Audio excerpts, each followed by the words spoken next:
மேற்குறிப்பா இந்த கரூர் ஸ்டாம்பீடுக்கு என்ன காரணம் கேட்டீங்கன்னா, அந்த சினிமா மோகம் மட்டும்தான். விஜய் அரசியல் கட்சி தலைவர் ஆயிட்டாரு. அவர் ஒரு பொலிட்டிக்கல் பார்ட்டியோட தலைவரா இருக்காரு. ஓகே. பட் ஆனா பார்க்க வந்த கூட்டம் என்பது விஜய் என்கிற அரசியல் தலைவரை பார்க்க வந்த கூட்டமா அல்லது சினிமாவால் கவர்ந்தெழுக்கப்பட்ட கூட்டமான சினிமாவால் கவர்ந்தெழுக்கப்பட்ட கூட்டம் தான். அங்க அரசியல் பேசுறாங்கிற ஒரு விஷயம், இது ஓட்ஸா கன்வெர்ட் ஆகுமா ஆகலங்கிற ஒரு விஷயம். ஆனா விஜய் மாதிரியான உச்சபட்ச நடிகர் வரும்பொழுது நாங்க போய் பார்க்கணுங்க அப்படிங்கிற சினிமாவால் அந்த கூட்டம்.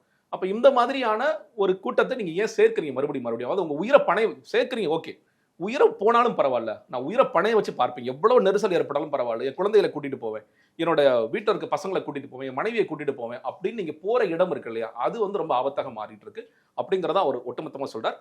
உண்மையிலே விஜய் ரசிகர்கள் இது ஏற்றுக்கொள்வார்கள் என்றால் விஜய்க்கு ஒரு அக்கௌண்டபிலிட்டி இருக்குங்கிறதையும் சேர்த்து ஏத்துக்கிறீங்கிறத மட்டும் புரிஞ்சுக்கங்க மட்டுங்கிறதோட நான் கடந்து போக விரும்புறேன். ஆமா, நிச்சயமா இருக்குங்க. நீங்க அதான் சொல்ல இல்லையா, நீங்க இன்னைக்கு அஜித் அவரே சொல்றாரு இல்லையா, எனக்கு ஒரு பர்சனல் லைஃப் இருக்கு. நான் என் ஃபேமிலியோட இப்ப நான் நடிச்ச படத்துக்கு ஃபேமிலியோட போகணும்னு வச்சுக்கோங்களேன், என்னால் போக முடியல. அஜித் அவர்கள் சொல்லும் பொழுது நான் என் ஃபேமிலியா எங்கேயும் நான் வெளியே போக முடியல.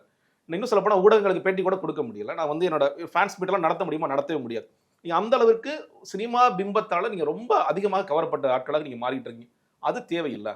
இப்போ நீங்க விஜயோடைய ரெக்கார்டு ட்ராக்கை நீங்க பாத்தீங்கன்னா, இன்னைக்கு புஷி ஆனந்த் போன்ற நீங்க ஒரு ரசிகர் மன்ற தலைவராக இருந்தவர் இன்னைக்கு பொதுச்செயலர் ஆகிறாருன்னா எப்படி வர